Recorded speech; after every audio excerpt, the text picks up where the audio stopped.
afternoon, I'm Josh Duncan, and these are some of the top headlines out of the KelownaNow newsroom today.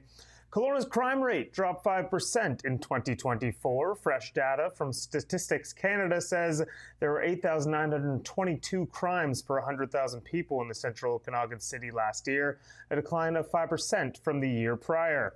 The Kelowna area's crime severity index also dropped an impressive 9%. According to the Kelowna RCMP, both the violent and non-violent crime rates in the Okanagan or Central Okanagan fell significantly. Kelowna topped Canada's crime rate list in 2021 and 2022, but were knocked off the perch by nearby Kamloops in 2023. It's another BC city that unfortunately boasts the highest crime rate for this latest year. Chilliwack is number one in both overall crime rate and crime severity.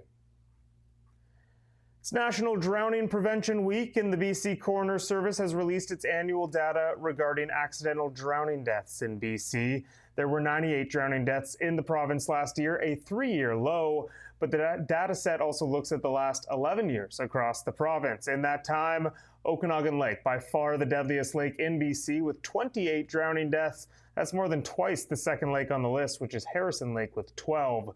The only BC body of water with more drowning deaths than the Okanagan Lake is the Fraser River, which has seen a whopping 53 fatalities between 2014 and 2024. Over the past decade and change, alcohol or drugs were considered contributing factors in 40% of drowning deaths in the province, and that number increases to 50% if you remove the drowning deaths among youths.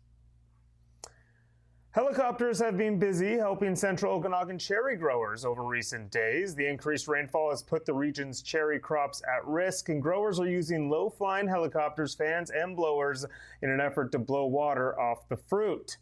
Rain collects in the stem bowls of the cherries, and the fruit's flesh will absorb it quicker than the cherry can handle.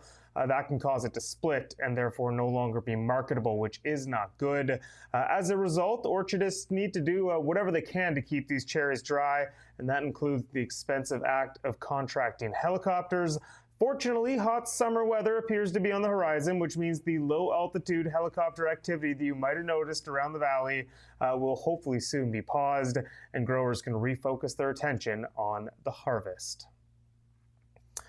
Another wave of upgrades in Myra-Bellevue Provincial Park are nearly complete. The Ministry of Environment and Parks says upgrades are almost finished at the Myra Station parking lot. That's the main entrance to the popular Kettle Valley Rail Trail trestles. The expansion features 60 new parking spaces and 12 new spaces for buses, along with 6 new accessible toilets at the day-use trailhead, which is always a good thing. The upgrade's part of a $2.1 million project that began in 2021. It already saw the trestles redecked and widened from 1.5 to 2.75 meters, which was done to improve accessibility on the popular hiking trail. A Kelowna man found himself in hot water while driving on Highway 97 near 100 Mile House last week. Police say he was radar going 145 in a 110 zone, which led to an officer stepping out into the highway to signal a traffic stop. However, the 27-year-old apparently did not see this cop because he was distracted by his phone behind the wheel. Police said he nearly ran the officer over. The other BC Highway Patrol member on duty raced ahead to pull the man over, and he was issued 3 violation tickets. They totaled over $700 in fines. Corporal Michael McLaughlin called it a dangerous situation that could have ended much worse for both the driver and officer. And finally, in some world news that will surely hit many Kelowna music fans hard, Ozzy Osbourne has died. His family confirmed his death in a statement today, saying he passed away this morning surrounded by love. The news comes just over 2 weeks after the Black Sabbath farewell show at Villa Park in Osbourne's hometown of Birmingham, England.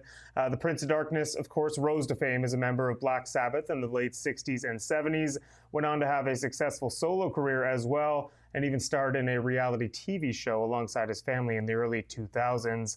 Ozzy Osbourne was 76 years old.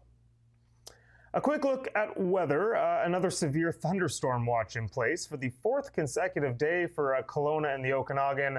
Although looking outside, it does not appear as though much will materialize out there, at least not on the valley floor. This afternoon, however, marks a transition from the dreary weather we saw to start the week to a stretch of more typical hot and dry Okanagan summer weather. Expect plenty of sunshine, a high of 32 on Wednesday.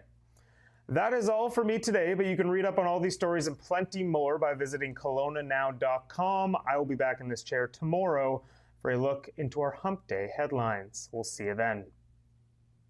We don't just report the news. We live here too. We're your neighbors, bringing you stories that matter to all of us. No government funding, no outside influence. Kelowna Now, local, independent. News you can trust.